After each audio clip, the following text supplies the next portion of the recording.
Hello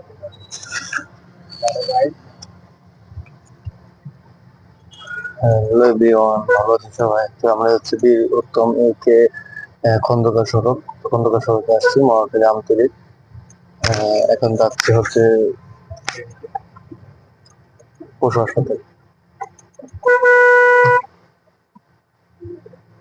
রাস্তাঘাট আজকে পুরোটাই ফাঁকা, কারণ বিকজ স্টুডেন্ট, আনসার এবং পুলিশও কাজ করছে, সেই জন্য খুব মানে যানজট মুক্ত। আমাদের ঢাকা কিছুটা হলেও কমেছে, সেটা আমি বলবোই। কারণ সৌন্দর্য রক্ষার্থে, শান্তিতে সবসময় স্টুডেন্টরা কাজ করছে, ভবিষ্যতে আমরা কাজ করে যাব, এটাই আমরা প্রত্যাশা। তো এটা আমরা করেও যাচ্ছি, ভবিষ্যতে করবো।